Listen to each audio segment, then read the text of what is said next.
Welcome to Brownsville at Large, a podcast where we highlight the people, projects, and possibilities shaping the future of our city. I'm your host, Commissioner Tino. In this second episode, we're joined by Michael Limas, a local entrepreneur and community leader making a lasting impact on Brownsville. Michael is a partner at Ramblas Hospitality Group, the team behind beloved local spots like Rêve, Las Ramblas, Boqueron, and 1848 Barbecue. Beyond his work in hospitality, Michael has served on both the Brownsville Community Improvement Corporation and Brownsville PUB Hubcap, helping drive meaningful progress in our community. Michael, welcome to the show. It's absolutely incredible, Tino. Kudos to the team behind the scenes, wherever they are. It's awesome. It's. I feel like I'm at the Joe Rogan experience. So pretty cool. Definitely. Well, I'll tell you what. Our last episode, we had Mayor John Cowan. Yep.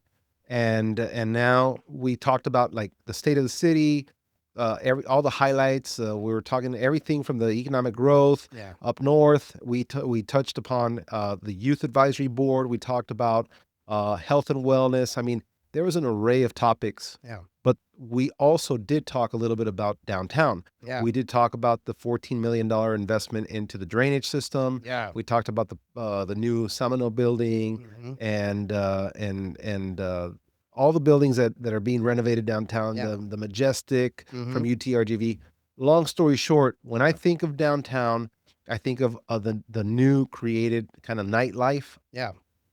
The Spasmatics were in town. Yeah, it was awesome. There was a lot of people down there. And I know that a long time ago, you and I were talking. Yeah. You had this dream, you had this vision. Then the creation of Ramblas happened. Yeah. Yeah, no, you hit the nail on the head there with downtown. Many folks don't really realize how historic our downtown is. And so I tried to be an educator of all things downtown for obvious reasons, being an entrepreneur, but it's a lot about pride, to be perfectly honest. I grew up down the street off of Palm Boulevard, and so I have ties family-wise to downtown. My grandfather was a lieutenant for Brownsville PD, and worked the beat downtown. So there's that side of it. But then it's really an emerging market in my eyes. The revitalization that we're going through, which I really still think we're in the infancy of it all, has been tremendous. And so I think we have a very unique opportunity right now, and I really am seeing that the city of Brownsville is completely ambitious and bullish on downtown as well, that we have something that rivals the Riverwalk in San Antonio. There's no reason to say that we can't be like San Antonio. We're the second most historic downtown after San Antonio. We're rich in history. The architecture is unique and different. And I think as you travel across the country, what's happening, in my opinion, is you're starting to see a lot of these major metropolitan areas feeling the same. You're in Denver one time and then you're in Austin, and it kind of feels the same. So I think what we have down here is something that's unique and one of a kind. And the fact that there's a tremendous desire for us to revitalize it and really give it its respect, right? And so for me to be a part of that has been a tremendous experience. You bring up Ramblas in May, it'll be 6 years since we opened up. That's amazing. It felt like yesterday. Absolutely. So then Ramblas happens. Yeah. We chat about it. You're like, hey, guess what I'm doing? I'm going to open a bar. I'm like, that's so cool. I've always wanted to own a bar. Yeah. But it's better when my friend owns a bar. Yeah. And then, okay, just a little flash forward. Yeah. Then Ramblas gets nominated for James Beard. And so a lot of our people don't really know sometimes what are the James Beard Awards. Can you elaborate on that for me? Yeah, absolutely. We're extremely blessed to be in a position to be tapped by the James Beard Foundation. And the James Beard Foundation is really what many consider the gold standard in the food and beverage world across the country. James Beard was a chef many decades ago and created this nonprofit to really highlight excellence in the culinary world here in the United States. A lot of people know about the Michelin program, that's an international program. So James Beard was a chef here domestically and created this, which became what many call the Oscars of the food and beverage world. And so we were tapped in 2023 for the James Beard Award for Outstanding Bar. So that's an all-encompassing award. It's really for hospitality, the cocktails, the consistency, and then how we benefit the greater community. And so we do a tremendous amount of nonprofit work within Ramblas Hospitality Group. And so a lot of people have asked me over the years, like, how do you do it? I was like, honestly, I don't know the process. I don't know what the selection criteria is. We've been doing the same thing we've been doing since May of 2019 till now. So it's really within our DNA to do all those types of things that we do. We strive to provide hospitality. We strive to provide consistency in our product, and we want to benefit the community as well. And so, so yeah, that's what the James Beard Award is. So you became a finalist in 2023, right? Yeah, and it was like whoa, a little Brownsville bar right. Yeah, is now on the map of James Beard. I had a bunch of friends of mine calling me from all over the country going, what's going on down there? Yeah. How is a Brownsville bar on the James Beard finalist and made it all the way to the finalists? I mean, that's a huge deal. And then we could talk here for hours about that, but then to do it back to back. Yeah, that to 2024. Yeah, and so it goes like this. It goes, there's 20 folks that are on a short list, and that's a semifinalist. So just to be on a semifinalist list is already over the moon excitement. To be a finalist, it's only the top 5. And those folks get to go to the award ceremony in Chicago, and you're top 5 in the country. So to do that is already mind-boggling, right? So to experience it, unfortunately, we didn't win in 2023, which is completely fine because just becoming a semifinalist, you've already won something tremendous that can never be taken away. So then 2024 comes in and we're like, okay, we had a run, we're very grateful for it. And lo and behold, we make the list again as a semifinalist. And so you're already thinking, okay, maybe the first time it was luck, maybe what have you. But then you get it again. And then you make the finalist list again. So now you're top 5 in the country for a second year in a row. The belief system really starts to change. And I think as more and more people realize, like, these guys must be pretty good at what they do. And so all the credit goes to Chris Galicia, our beverage director, the rest of the team. And but it's a huge tourism draw for folks because there are people that will literally travel the country following the James Beard list. And so we've had folks from all over the country and all over the world, to be honest, visit Brownsville, downtown Brownsville, because of that list. So it's very significant in many fronts. Okay, a little rewind. Yeah.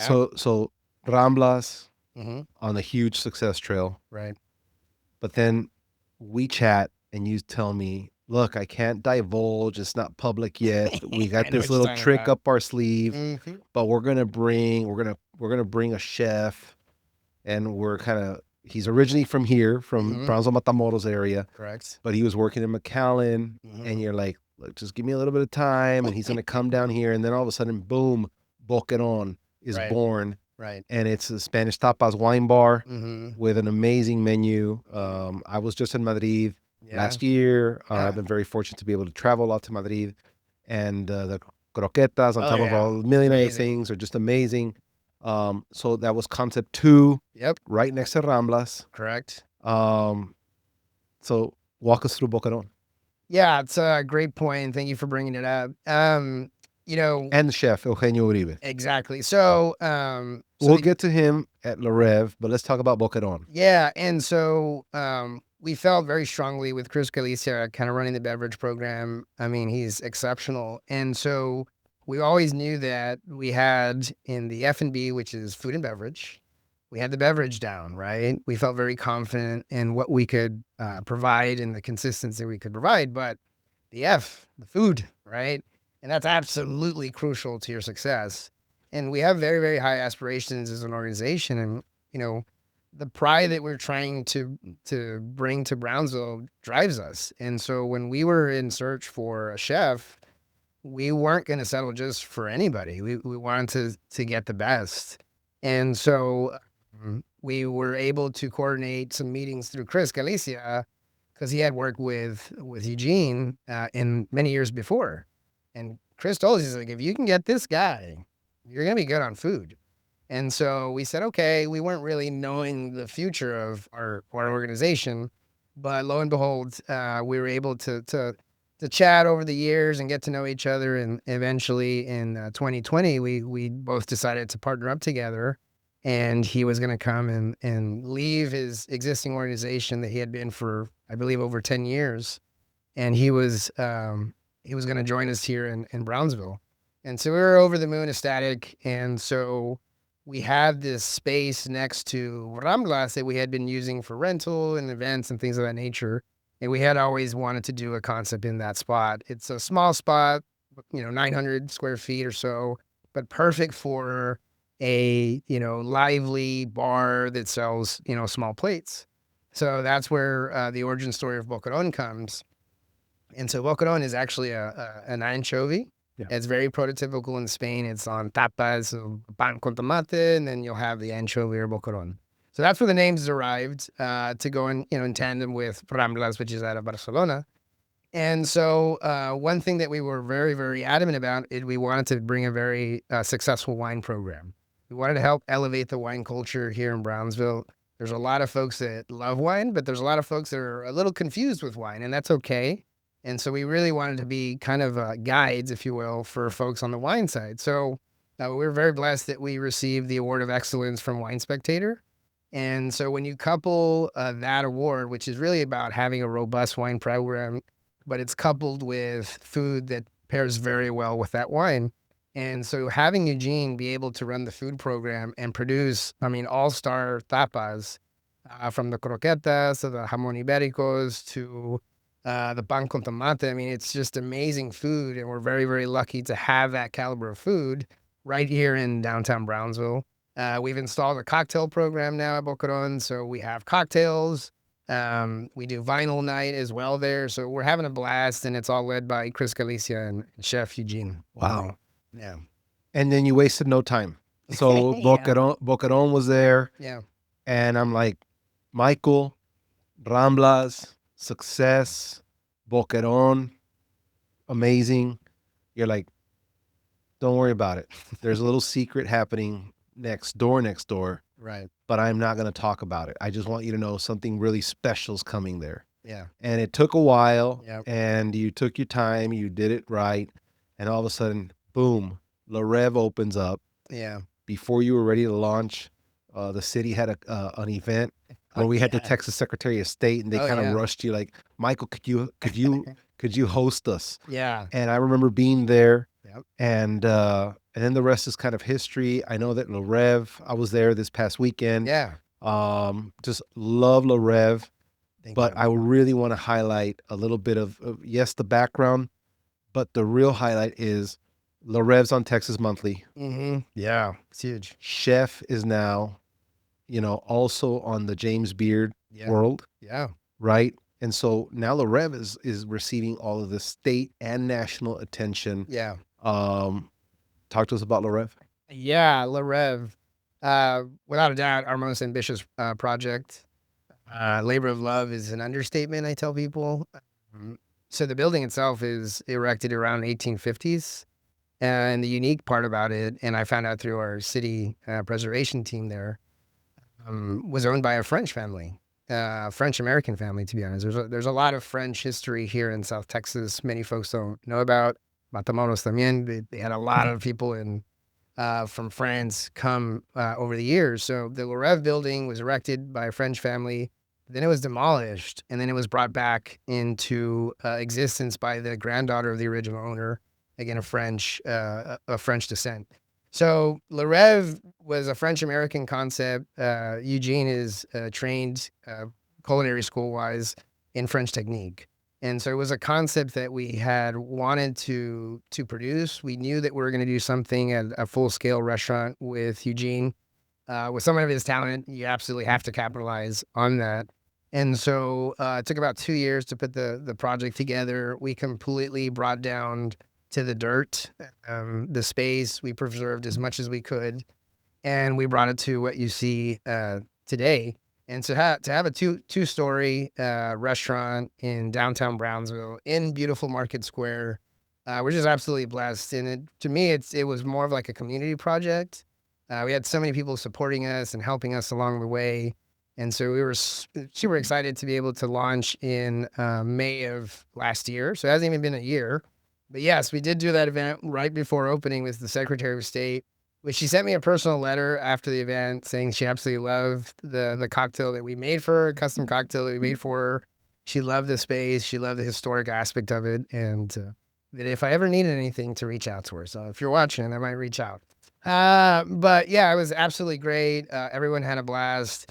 And so fast forward to today, and again, this is all run by Chef Jessica, the rest of the team that at Rêve, so all the credit goes to them. But Chef was nominated for Best Chef in Texas by the James Beard Foundation. Again, absolutely over the moon. He absolutely deserves it. He's earned it. He's put in the work, and to see him, Creative plates, right? Like if people have yeah, not been to La Rêve, yeah, it's not what someone would expect. It's a beauty of like this kind of mixture. yeah. I know that when I went, what was I had the duck Yeah, of the duck, the the dry aged duck, which we dry age in house, or Chef dry ages a duck in house. yeah. And it's So there's it's just a neat pairing of things that's very French infused. Would that be the right term? yeah, and I think the way it is, the American side really gives Eugene so much nimbleness and flexibility with the menu. So you'll have everything from that dry aged duck to a hamburger to a branzino, which is this amazing fish. And so what I always say is the intrinsic value you get, because we fly in a lot of the product from various parts of the country. So there's a freshness to what you're getting. And for the price points, for me, obviously I'm biased. But if you were to go to Vegas, to LA or New York City to have a meal of caliber of La Rêve, you would probably be paying at least double the price. So you get tremendous value, in my opinion. But yes, it's a diverse menu, but there's also a lot of very recognizable dishes. So if you're ambitious that night, go right ahead. If you want to kind of just have a salmon, then that's going to be great as well. So we're very, very lucky to have someone of So chef's caliber here in town. so chef here, nominated, Yeah, amazing, James Beard. yeah. How did La Rêve end up in Texas Monthly? Yeah, it's one of those deals where we don't actually know how any of this works, and we don't like to question. We're happy and grateful for it. So there's a lot of gratitude, but I think, just our online presence has a lot to do with it, in my opinion. We work with Daniela Rêve and her marketing team, and they do tremendous and make us look good. But at the same time, I think when you have recognition through Las Ramblas, I can only imagine that it helps support the rest of the Sure. projects that we're doing. Texas Monthly's been really good to Brownsville and highlighted a lot of the great things happening in our community. So maybe we got on their radar. And again, to be on that list as top restaurants in 2025 all over Texas. We did get under what they call the honorable mention list, but essentially it's the top 15 restaurants in Texas. And little old Brownsville, downtown Brownsville's on that list. So it's a tremendous feeling. Well, it's providing a lot of attention, Mhm. state attention, national attention, even local attention. I have a lot of friends of mine that come in from McAllen, from the Yeah. Upper Valley now, just to come eat dinner Yeah. downtown. And I wanted to have you on the show, not just because of our friendship Yeah. and it's not just to highlight obviously your restaurants, but you're also and everyone knows you down there. You're friendly. You kind of also push people. You're like, hey, go try Dodici. I remember when before we started before you had your own food, Yeah. people could just order Dodici from Ramblas, right? And Yeah. so Dodici, Terras, Yeah. Chilmoli. Mhm. There's so many now popping open. Jolie Petit. Yeah. We've got the Monarca, Yeah. the new Centro Yeah. The Chilmoli's new bar concept. bar concept. Yeah. Yeah. So there's a lot of those that kind of all well obviously complement each other. Mhm. How is that working out as far as from a dining experience, from people coming in from out of town saying, Yeah. hey, I've heard about this restaurant, Right. whether they're part of your group or one of these other restaurants. How does all of that complement Brownsville and downtown Brownsville? Yeah, and I think that's and it's a great question.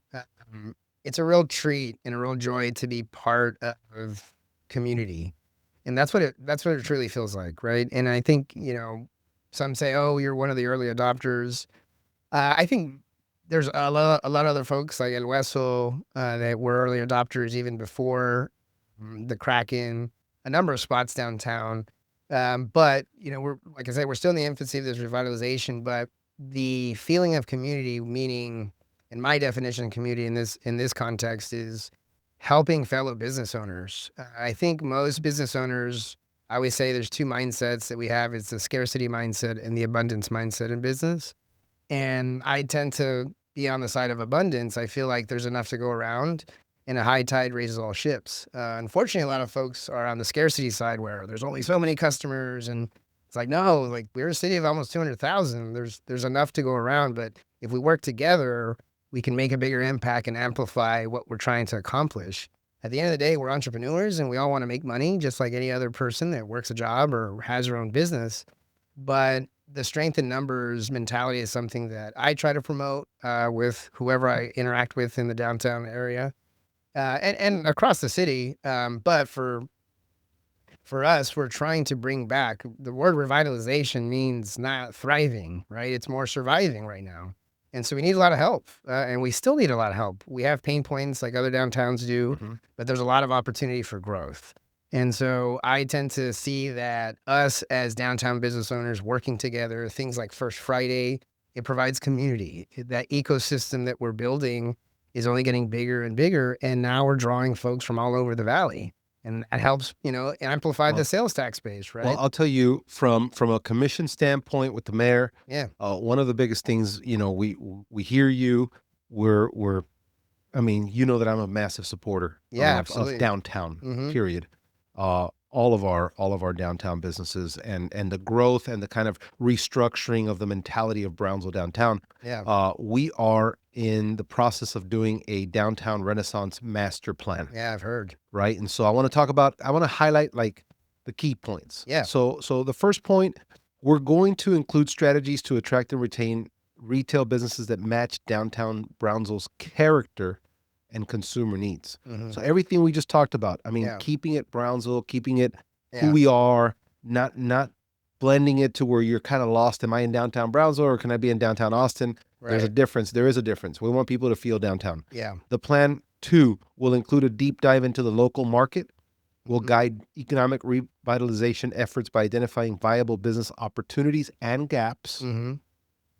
3, I think this one's important, right? They all are, but we want to create an environment conducive to entrepreneurship and small business growth through targeted infrastructure improvements. Right. So yes, infrastructure improvements, you're seeing them right now, the $14 million to kind of redo the pipelines down there. Yeah. But we're also taking a study to look at the current parking capacity. I know that's a big issue, and you all kind of joined forces, helped us with our new parking meters. Yeah. There was a big issue there, but we want to enhance the accessibility and mobility. Right.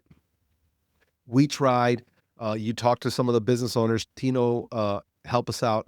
We want to try to do a valet system down here. The commission, the mayor, everybody supported it. We passed a pilot program from valet. There were no takers. So not yet. Well, not yet. It's still out there, but there were no takers yet. Initially, yeah. Okay, people were like, well, who's going to benefit from that? And ultimately, we want every business. It doesn't have to be in front of a specific business. Right. It's wherever people feel, they could park in a specific area, just walk, Market Square. Brownsville and large. Voices that shop. Couple bull stories. Never thought it to her people with me out. So I get where downtown sense of progress. That we so well. I for the ride. Would that matter? I just go ahead and pull. Would you talk about you? That's probably this. Yeah, and in fairness to you guys, I mean, it's a very challenging thing to solve. I mean, go to downtown Austin, go to downtown San Antonio. They have very similar pain points, right? And so I think effort is always what's wanted by the local entrepreneurs, and there's been tremendous effort on the city side. VTX Connect is awesome. I mean, I went to college in San Antonio, and so I'm very familiar with the park and ride type system. When I would go to the Spurs games, whenever I could go to the Spurs games, you would just do a parking ride. You're not going to want to go down there and park by the AT&T Center and do all that. You want to just park somewhere convenient and have someone shuttle you there. So there's a micro version of that in downtown Brownsville with BTX Connect. Very cool that they're EV vans, so we're not wasting any gas. But two, we get to utilize the parking garage. We have an amazing parking garage downtown. Many folks are not aware about it, and that's okay, but it creates an opportunity for folks to now understand that, oh, there is an option. If I don't want to have to kind of go around, Adams and Washington and find something, I can just use that. So it runs Thursday to Saturday from 7 p.m. to midnight. And again, so pilot just means we're working on it. We're tinkering with it. And so I'm sure the data is going to show the change. But to your question, yes, folks have been using it. Have enough folks been using it? Not yet, but at the same time, it's a couple weeks in. It's pretty new. It's fairly new. Yeah. And I think people are slowly realizing it's available. First Friday was a perfect opportunity, and I heard folks use it and really loved it because it runs every 5 minutes. It's free. You could wave it down. And they'll wave it down, and they'll drop you off wherever you want. So you want to go to Pluton, and then you see it, wave it down, and then say, hey, we want to head over to Terras now. They'll drop you off. So it's safe, convenient. It's well lit. Everybody is very kind on the circular. I've been on it a few times. I have video. I can prove that I was on it. And but yeah, so it's I think there's many opportunities, and this is one that the city has addressed. And I think parking garage in the future is in the works, from my understanding. So again, I think a high tide raises all ships. But ultimately, we still need support. We still need folks to say, okay, I will walk the 2 blocks, or I will take the circular because I want to support local. And you mentioned it earlier, having downtown Brownsville kind of be open to what the theme is right now. And if I had to pick a theme for downtown Brownsville, it's local. If you go downtown, you're not seeing a lot of corporate America across all these roads. You're seeing homegrown businesses, folks we grew up with, people we used to work with, former teachers, former nurses. I mean, you're seeing it all. So it's really supporting your fellow neighbor when you go downtown. And so to me, I think the more of that we have, that's the uniqueness that we want. Because at the end of the day, yeah, P.F. Chang's is cool. P.F. Chang's is great. But at the same time, a local individual didn't work their life and put their life savings into their, Asian-inspired restaurant. So maybe we should support that local Asian-inspired restaurant versus P.F. Chang's. Now, I know corporate is part of the ecosystem, and we're great for them. Happy to have them. But at the same time, locals tend to outwork a lot of corporate folks. We have a lot more tenacity because we have a lot more on the line. We have skin in the game, and we want to succeed in business. And so I think when folks are making decisions on where should I eat today, we're always going to say support local because we produce these concepts for our community, and we appreciate the support as well. Yeah, I mean, I'll tell you right now, anybody watching, if you have not been downtown, if you have not been to downtown Brownsville, if you have not any of our restaurants, any of our nightlife scene, any of our bars, I encourage you to go downtown, move around, have a little bit here, a little bit there, get to see everything that we have to offer. I think that you will be pleasantly surprised. And if you have been downtown, go downtown more often. Everything's changing. There's a lot of changes happening, and they're happening often. We encourage you to do that. Can we talk? I mean, if we can't, we can't. Can we talk about the possible little connection here? Is that like a little collab? Breaking news, everybody. No, yeah, absolutely. In the spirit of community, we work very closely with our fellow business owners downtown, from Jolie Petit to the fellows at Terras and Trey and Dante Adorici and all the folks. And Chilmoli has been a tremendous asset for downtown Brownsville. Mexican Steakhouse, they do things at a high level. And so we've been really, really close with them from the inception, and we've always been there to show our support, and vice versa. They've been great. I consider every downtown business owner a business partner, so I feel like they're my business partner, because if they succeed, then we'll succeed, and so will all the folks in our ecosystem. And so we've been talking about this for a good 6 months now. And so it'll be dropping in the next day or two on social media. But now that we're here, we are going to be doing a pop-up with Chilmoli and Rêve. So our chef Eugene and Chef Rafa Chilmoli we'll be putting some things together, and they'll be going to each other's establishment. So we'll be doing the first one May 4th coming up, so Cinco de Mayo type of theme, where Chef Rafa will go to Rêve and collaborate with our chef and make some really cool small plates, some French-inspired, some Mexican-inspired. And then on Bastille Day, which is French Independence Day, our chef will be going to Chilmoli to be doing a multi-course dinner in collaboration with Chef Rafa. So I think it's really important for us to show the rest of the community that we work well together, we support each other, we want each other to succeed. You know, we're on that abundance mindset that there's enough to go around, and we want to draw more people to experience what's going on downtown, because I really feel it's unique. I don't think you see a lot of businesses collaborating at this level. And so hopefully it rubs off on some other folks. I think you'll see more collabs with us and other business owners downtown. But something really is really important to us, and we want to be very purposeful with it. But yeah, May 4th, the first pop-up with Rêve and Chilmoli, and both chefs working together. And I'm super excited to be there because I'm a guest just like everybody else. How awesome is that to have our talent work together, right? Yeah. And to have our business community work together. Yeah. That's super awesome. That's super Brownsville. Congratulations, Michael, Thank you. team, Thank you. everybody, all our business owners downtown. Yes. You know, we have that downtown Renaissance master plan. It's coming out.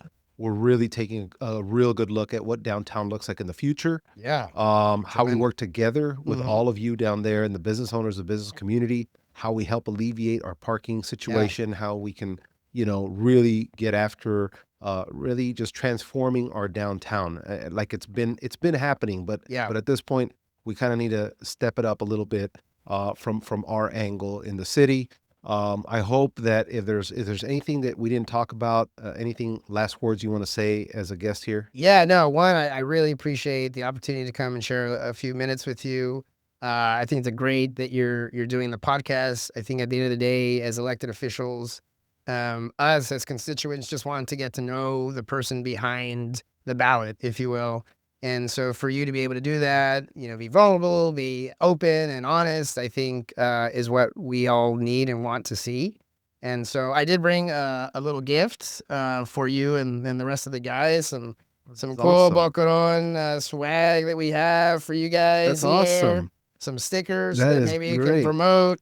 We got some cool Ramblas stuff. So I like this is for you and the rest of the team to promote. I love it. You're gonna see some of those up here. We have some little stuff up here. I might have been strategic there, but yeah, no, I'm super happy to be here. And again, I ask and encourage everyone that's listening to support all entrepreneurs in our beautiful city of Brownsville, but more specifically to downtown. We're trying to create something special and unique for everyone to love and enjoy. And so all the support is greatly appreciated. And BTX Connect, again, at the parking garage is something absolutely awesome. And we're very lucky as a city to have it. So I encourage folks to use that to alleviate any of those parking issues. Well, Michael, I want to thank you again for your time. Thank you for your hard work, your belief in Brownsville to invest your dollars here. Absolutely. You know, all of our downtown and being a voice for a lot of your colleagues down there. Yeah. You know, they're all just a phone call away, not just to you, to myself as well. Yeah. I welcome any downtown business owner to please contact me. Yeah. You have a friend and a voice in me for downtown Brownsville. That wraps up our episode too. Yeah, thank you for all the support, Tino. Awesome time. Thank you guys very much. We'll see you next time with our next guest on Brownsville at Large, a podcast with Tino Villarreal. Brownsville at Large, voices that shine, telling